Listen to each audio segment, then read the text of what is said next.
Bharat is my home. Chapter का क्या नाम है? Bharat is my home. Bharat is my home लिखा गया है जाकिर हुसैन के द्वारा। किसके द्वारा लिखा गया है? जाकिर हुसैन। जाकिर हुसैन, डॉक्टर जाकिर हुसैन। आइए देखते हैं। डॉक्टर जाकिर हुसैन का जो जन्म हुआ था वह 1897 में हुआ था और इनका निधन यानी कि मृत्यु 1969 में हुआ। तो पोस्ट में जो 1897 दिया है और 1969 दिया, इसका मतलब समझ गए आप? 1897 में इनका जन्म हुआ था और 1969 में इनकी मृत्यु हो गई। आगे देखिएगा। डॉक्टर जाकिर हुसैन बर्न इन हैदराबाद। इनका जन्म हुआ था हैदराबाद में। जाकिर हुसैन का जन्म कहाँ हुआ था? Hyderabad. Was one of our greatest freedom fighter as well as an eminent educationist.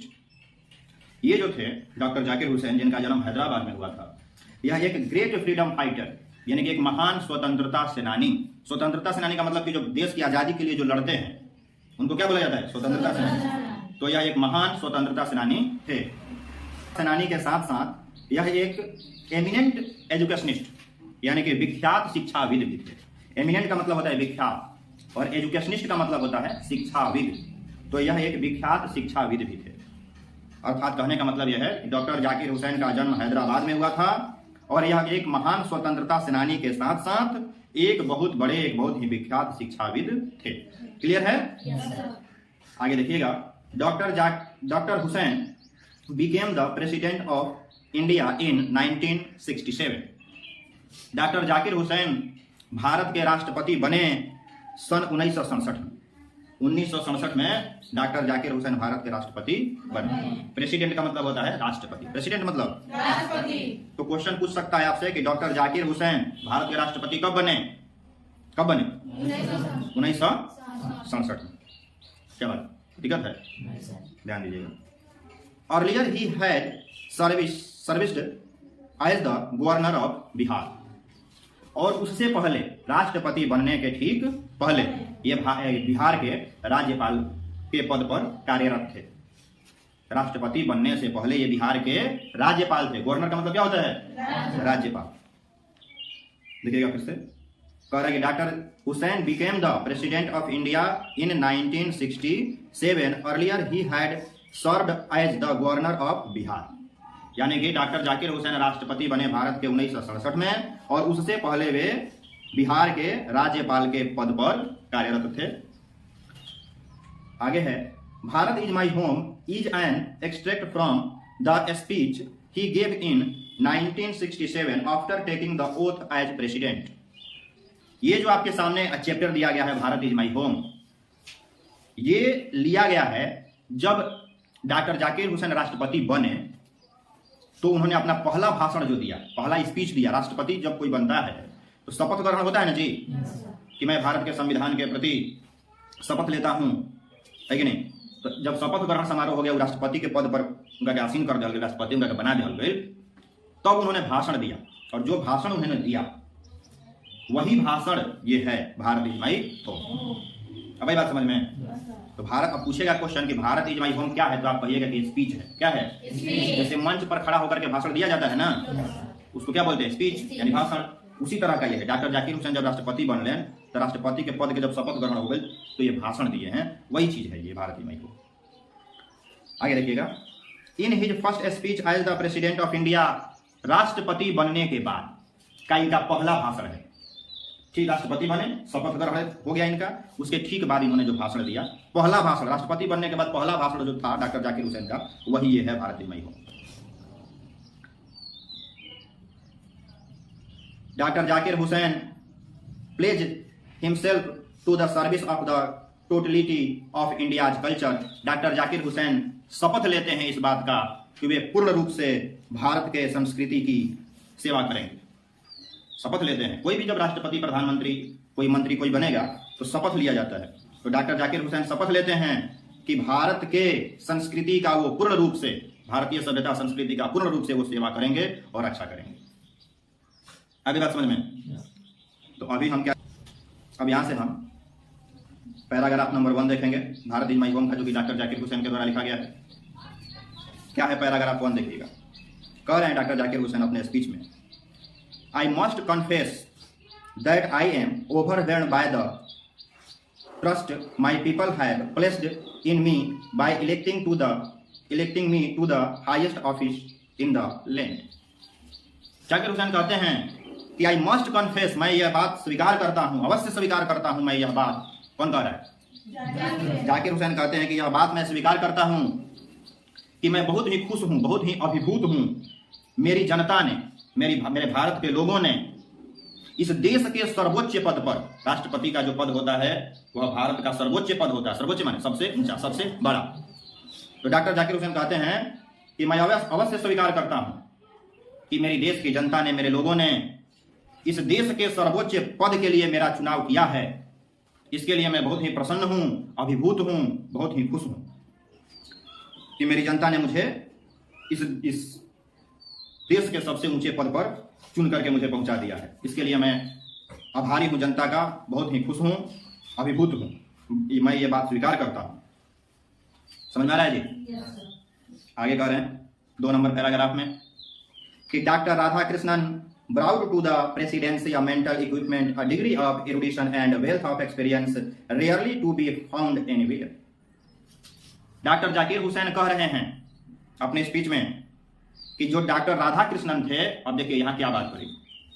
Doctor Radhakrishnan नाम सुने होंगे आप, सर्वपल्ली राधाकृष्णन, जिनके जन्मदिन को हम लोग मनाते हैं शिक्षक दिवस के रूप में, है कि नहीं? तो ये जो जाकिर हुसैन राष्ट्रपति बने हैं, इनसे ठीक पहले राष्ट्रपति कौन थे? राधाकृष्णन। माने राधाकृष्णन रहले, और राधाकृष्णन के बाद कौन बन रहे हैं? जाकिर हुसैन। इसीलिए जाकिर हुसैन जब शपथ ले रहे हैं तो राधाकृष्णन के बारे में कुछ बता रहे हैं, जो इनसे ठीक पहले राष्ट्रपति के पद पर थे। अब ये बात समझ में? तो ये बात कौन कह रहा है? किसके बारे में कह रहे हैं? सर्वपल्ली राधाकृष्णन के बारे में, जो इनसे पहले राष्ट्रपति थे, ठीक पहले। अब क्या कह रहे हैं देखिएगा। Doctor Radhakrishnan brought to the presidency a mental equipment, a degree of erudition and a wealth of experience rarely to be found anywhere. कह रहे हैं डॉक्टर जाकिर हुसैन कि राधा कृष्णन ने अपने मेंटल इक्विपमेंट यानी कि बौद्धिक उपकरण और अपने विद्वता के वजह से और अपने अनुभव के धन के कारण राष्ट्रपति के पद को उन्होंने गौरवान्वित किया, राष्ट्रपति के पद को उन्होंने बढ़ाया। राष्ट्रपति रहते हुए डॉक्टर राधाकृष्णन ने अपने बौद्धिक उपकरण, अपनी बौद्धिक क्षमता और अपने विद्वता यानी कि ज्ञान और वेल्थ ऑफ एक्सपीरियंस यानी कि अनुभव के धन से उन्होंने राष्ट्रपति के पद पर रहते हुए जो कार्य किया है, rarely to be found anywhere, बहुत ही दुर्लभ है कि कहीं वो पाया जाएगा। इस तरह का सेवा करना, राष्ट्रपति के पद पर रहते हुए इस तरह का कार्य करना, जो कार्य डॉक्टर राधाकृष्णन ने राष्ट्रपति के पद पर रहते हुए किया है, इस तरह का कार्य करना शायद ही कहीं मिलता होगा। किसके बारे में कह रहे हैं? राधाकृष्णन के बारे में। राधाकृष्णन का तारीफ कर रहे हैं। कौन? राधाकृष्णन का तारीफ कर रहे हैं। उसके बाद क्या बोले हैं? During a lifetime devoted to the pursuit of knowledge and truth, वे जीवन भर, ये बात कह करें जाकिर हुसैन केकरा के? राधाकृष्णन के, कि वे कौन? राधाकृष्णन। वे जीवन भर ज्ञान और सत्य की खोज में लगे रहे, ज्ञान और सत्य के पीछे लगे रहे, ज्ञान और सत्य के खोज में उन्होंने अपना जीवन बिताया है राधाकृष्णन जी ने। He has done more than probably any other mind to bring out and explain Indian philosophical thought and the oneness of all true spiritual value. देखिएगा, He has done more than probably any other mind to bring out and explain Indian philosophical thought. Radhakrishnan जी जो थे, शायद ही उनके बराबर किसी व्यक्ति ने भारतीय दार्शनिक विचारों को समझा हो, अर्थात किसी भी दूसरे व्यक्ति से ज्यादा भारतीय दार्शनिक विचारों को राधाकृष्णन जी ने समझा और उसको आगे बढ़ाने का कार्य किया। भारत के दार्शनिक विचारों को सबसे ज्यादा समझने का काम किया राधाकृष्णन जी ने, और सभी मूल्यों को, सभी oneness of all true spiritual value, सभी आध्यात्मिक मूल्यों को एक करने का कार्य किया। जितने भी आध्यात्मिक मूल्य हैं हमारे देश में, उसमें एकात्मकता लाने की कोशिश की राधाकृष्णन जी ने। भारतीय दार्शनिक विचारों को सबसे ज्यादा उन्होंने समझा। He has never lost his faith in the essential humanity of man and he himself has never ceased to champion the right of all men to live in dignity and with justice. कह रहे हैं कि उन्होंने कभी अपना विश्वास नहीं खोया। किसने? राधा कृष्णन जी ने। ये सारा बात राधा कृष्णन जी के तारीफ में कह रहा है डॉक्टर जाकिर हुसैन, कि उन्होंने कभी विश्वास नहीं खोया। किस काम में? तो मानवता की सेवा में। जब जब मानव की सेवा, मानवता की सेवा करने की बात आई, तब तब अपना विश्वास उन्होंने नहीं खोया। यानी कि मानवता की सेवा में वो हमेशा तत्पर रहे राधा कृष्णन जी।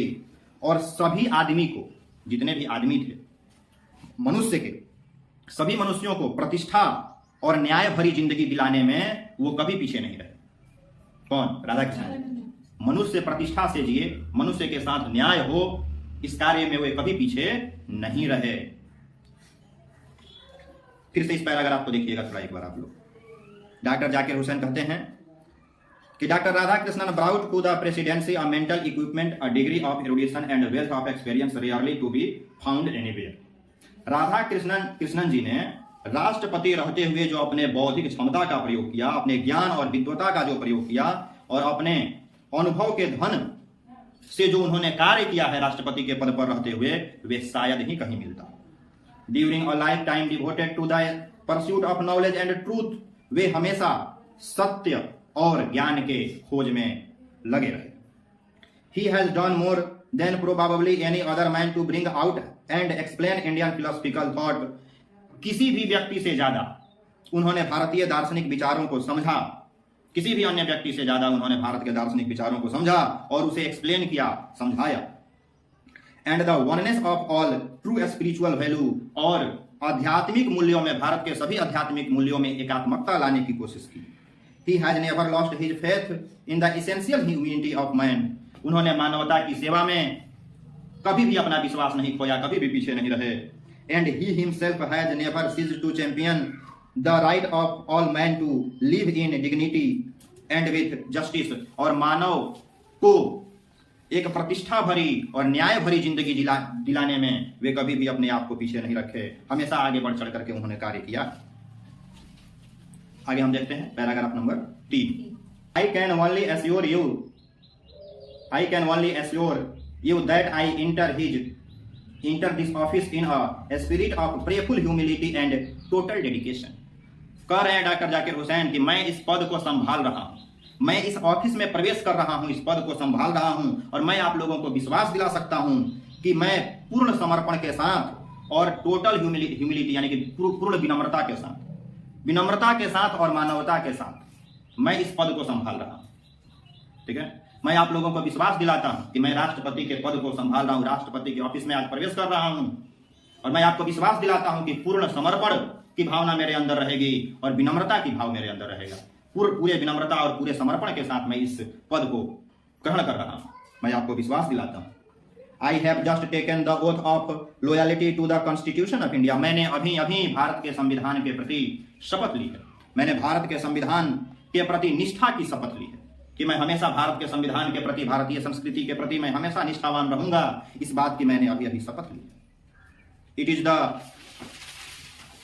Constitution of comparatively new state which its free citizens है। यह एक नया संविधान है, सही बात। It is the constitution of comparatively new state, यह एक नए राज्य का नया संविधान है। Which its free citizens have for the first time in history given to themselves, जिसे इस देश के स्वतंत्र नागरिकों ने पहली बार अपने आप को दिया।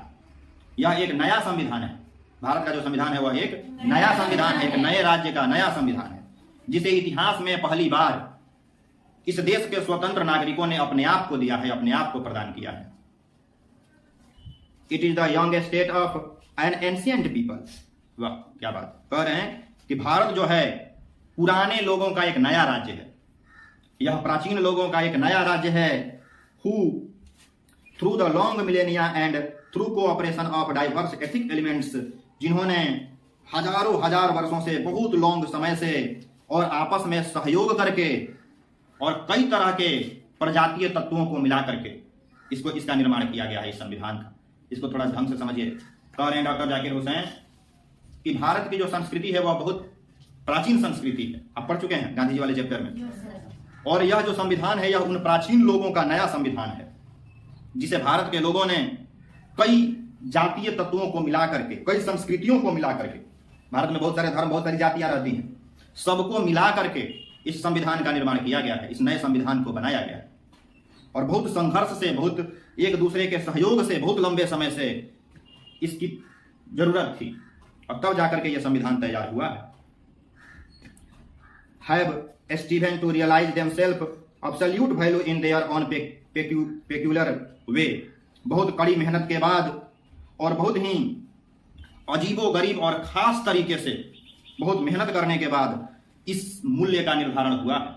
ये जो भारत के मूल्य हैं, भारत की जो संस्कृति है, भारत का जो संविधान है, ये बहुत कड़ी मेहनत के बाद, बहुत लॉन्ग टाइम देने के बाद जाकर के यह, जब पूरा देश मिलकर के इस संविधान के निर्माण में लगा, तब जाकर के यह बना है। I pledged myself to the service of those values. मैं प्रतिज्ञा करता हूं, मैं शपथ लेता हूं कि भारत के उन मूल्यों की रक्षा करूंगा। भारत के जो मूल विचार हैं, भारत के जो वैल्यू हैं, मैं उसकी रक्षा का यहां शपथ लेता हूं आप लोगों के सामने। For though some concrete realisation of a value may become inadequate with the change of circumstances. कह रहे हैं कि समय बीतने के साथ, जब समय बहुत दिन बीत जाता है तो पुराने जो मूल्य होते हैं, पुराने जो विचार होते हैं, उसमें थोड़े बहुत बदलाव आ जाते हैं। ये बात सही भी। समय जब बहुत ज्यादा बीत जाता है तो पुराने वैल्यू में, पुराने मूल्य में, पुराने विचारों में थोड़ा बहुत अंतर आ जाता है, कुछ खास अंतर आ जाता है, लेकिन the value remains in eternally valid and presses for newer and fresher realisation. लेकिन जो हमारे पुराने मूल्य हैं वो हमको एक वास्तविक और एक नया और एक ताजा अनुभव के लिए हमेशा दबाव डालते रहते हैं। एक नया कार्य हो, एक फ्रेश कार्य हो, एक नया और फ्रेश अनुभव के लिए हमको दबाव डालते रहते हैं हमारे जो पुराने वैल्यू होते हैं। इसका मूल अर्थ फिर से एक बार समझेंगे आप। कह रहा है कि जो प्राचीन वैल्यू, प्राचीन बातें होती हैं, वो समय बीतने के साथ साथ परिस्थिति के अनुसार कभी कभी थोड़ा बहुत उनमें चेंजिंग आ जाता है, लेकिन इसके बावजूद भी जो हमारे पुराने विचार होते हैं, हमारी जो सभ्यता संस्कृति होती है, वो हमेशा हमको कुछ नया करने के लिए, कुछ फ्रेश कार्य करने के लिए, कुछ अच्छा करने के लिए हमेशा हमारे ऊपर दबाव बनाते रहते हैं। वो हमारे प्राचीन जो विचार होते हैं, हमारे प्राचीन जो वैल्यू मूल्य होते हैं। The past is not dead and aesthetics. हमारा जो अतीत है, पास्ट का मतलब क्या होता है? अतीत। हमारा जो अतीत है वह मरा नहीं है, स्थिर नहीं है। It is alive and dynamic. वह जिंदा है और गतिशील है। हमारा जो अतीत है, हमारा जो इतिहास है, वह मरा नहीं और ना ही स्थिर है। इट इज एलाइव, यह जिंदा है, एंड डायनेमिक, गतिशील है, and is involved in determining the quality of our present and the prospects of our future. यह हमारे वर्तमान को निर्धारित करने में लगा हुआ है और हमारे भविष्य की संभावनाओं को ठीक करने में लगा हुआ है। देखिए, कह रहे हैं कि हमारा जो इतिहास है, हमारा जो प्राचीन विचार है, हमारे जो प्राचीन मूल्य है, हमारा जो पास्ट है, जो बीत चुका है, वो समय मरा नहीं है और ना ही रुका हुआ है। वह गतिशील है, जिंदा है। और हमारा जो अतीत है, जो बीत गया है, वह हमारे वर्तमान को सुधारने में लगा हुआ है कि हम अपना वर्तमान कैसे सुधार सकते हैं। अतीत को देखकर ही तो सुधारते हैं ना, कि अतीत में जौन गलती भाई, अतीत माने कौन चीज? जो बीता हुआ समय, कि जो काम हम गलत किए हैं उसको नहीं करना है, तो हमारा वर्तमान सुधरेगा कि नहीं सुधरेगा? और जब हमारा वर्तमान सुधरेगा तो हमारा आने वाला कल जो होगा, हमारा जो भविष्य होगा, वो भी सुधरेगा। तो वही कह रहे हैं कि हमारा जो अतीत है वह हमारा नहीं, वह स्थिर है, स्थिर नहीं है, वह गतिशील है, वह जिंदा है। और क्या है, क्या कर रहा है? इन्वॉल्व्ड का मतलब होता है शामिल है, लगा हुआ है। In determining the quality of our present, हमारे वर्तमान को निर्धारित करने में लगा हुआ है। और and the prospects of our future, और हमारे फ्यूचर यानी कि भविष्य की संभावनाओं को बनाने में, बढ़ाने में लगा हुआ है। कौन लगा हुआ है? हमारा अतीत, हमारा पास्ट, बीता हुआ समय। आगे देखिएगा, पैराग्राफ नंबर कितना है? 4 नंबर पैराग्राफ कह रहा है कि the process of its constant renewal is indeed the process of growth of national culture and national character। पुराने मूल्यों, पुराने विचारों को हमेशा नया करना, उसमें रिन्यू करते रहना। उसको रिन्यू का क्या मतलब होता है? कि फिर से नया करना। पुराने विचारों को फिर से नया करते रहना वास्तव में यह देश के विकास का एक प्रोसेस है और देश का जो चरित्र है और देश की जो संस्कृति है उसको बढ़ावा देने का कार्य है। कह रहे हैं कि the process of its constant renewal, पुराने विचारों को लगातार फिर से नया करना, रिन्यू करना।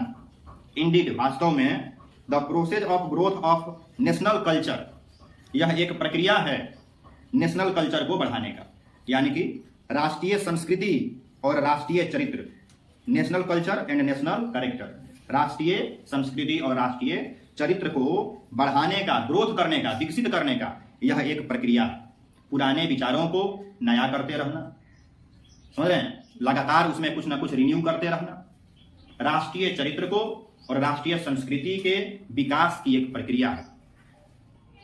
It is the business of education, और यह शिक्षा का मूल काम है। शिक्षा का मूल काम यही है। As I see it to minister this constant renewal, मेरे हिसाब से, जी जैसे मैं मानता हूं, कौन बोल रहा है ये बात? जाकिर हुसैन कह रहे हैं कि जितना मैं समझता हूं, मेरे समझ से यह शिक्षा का कार्य होना चाहिए। वास्तव में शिक्षा का यही मेन कार्य होना चाहिए। क्या? कि पुराने विचारों को फिर से नया किया जाए और देश का जो चरित्र है, देश का जो संस्कृति है, उसके विकास की प्रक्रिया को आगे बढ़ाया जाए। यह शिक्षा का मुख्य कार्य है, जहां तक मैं समझ पा रहा हूं। And I may be forgiven the presumption that my choice to this high office has mainly if not entirely been made on account of my long association with the education of my people. और राष्ट्रपति बनने की मेरे अंदर जो इच्छा हुई है, इसके लिए मुझे माफ किया जा सकता है। मैं हमेशा के लिए इस पद पर रहना नहीं चाहता हूं, लेकिन मेरे अंदर जो राष्ट्रपति बनने की अभिलाषा उठी है, इच्छा उठी है, इसलिए कि मैं अपने लोगों, अपने भारत के लोगों की शिक्षा से लॉन्ग समय से जुड़ा हुआ हूं। बहुत दिन से भारत के लोगों की शिक्षा से मैं जुड़ा हुआ, और मैं शिक्षा में सुधार करना चाहता हूं। इसीलिए राष्ट्रपति बनने के मेरे अंदर इच्छा हुई है, और इस इच्छा के लिए मुझे माफ किया जा सकता है। हमेशा के लिए मैं इस पद पर रहना नहीं चाहता। कोई लोभ लालच मेरे अंदर नहीं है कि मैं हमेशा इस पद पर आसीन रहूं। कह रहे हैं कि and I may be forgiven the presumption, यानी कि इस अनुमान के लिए मुझे माफ किया जा सकता है। दैट माई चॉइस, ये मेरा जो चॉइस है, ख्वाब है, to this high office has mainly if not entirely, मैं हमेशा के लिए इस पद पर नहीं रहना चाहता हूं। Been made on account of my long association with the education of my people, मैं अपने लोगों के शिक्षा से बहुत दिनों से जुड़ा हुआ हूं और शिक्षा में सुधार करना चाहता हूं। इसीलिए इस पद पर बैठने की मेरी इच्छा हुई है, जो कि हमेशा के लिए नहीं है। इस अनुमान के लिए मुझे माफ किया जा सकता है। I maintain that education is a prime instrument of national purpose and the quality of education is inescapable involved in the quality of the nation. मैं ये मानता हूं कि जो शिक्षा है यह एक मुख्य औजार है नेशनल पर्पस, यानी कि राष्ट्रीय उद्देश्यों को प्राप्त करने का। राष्ट्र, आपका देश क्या चाहता है, आपके राष्ट्र का उद्देश्य क्या है, राष्ट्रीय उद्देश्यों को प्राप्त करने के लिए सबसे मुख्य यंत्र मैं शिक्षा को मानता हूं। कहते हैं डॉक्टर जाकिर हुसैन कि देश अपने उद्देश्य को कब प्राप्त करेगा, भारत चाहता क्या है, अपने उद्देश्यों की पूर्ति कैसे कर सकता है, तो मैं मानता हूं कि इसका सबसे मुख्य हथियार शिक्षा है। जब भारत के लोग शिक्षित होंगे तो भारत अपने उद्देश्यों की प्राप्ति करने में सफल होगा, यह मैं मानता हूं। And the quality of education is inescapable involved in the quality of the nation, और मैं चाहता हूं कि इस देश में अनिवार्य रूप से शिक्षा में सुधार किया जाए। शिक्षा में सुधार इस देश में किया जाए, तभी जाकर के देश का जो गुण है, देश का जो क्वालिटी है, हमारे देश की जो खासियत है, वो निकल करके तभी सामने आ सकेगी जब इस देश के लोग शिक्षित हों। इसलिए मैं चाहता हूं कि इस देश में शिक्षा का विकास किया जाए,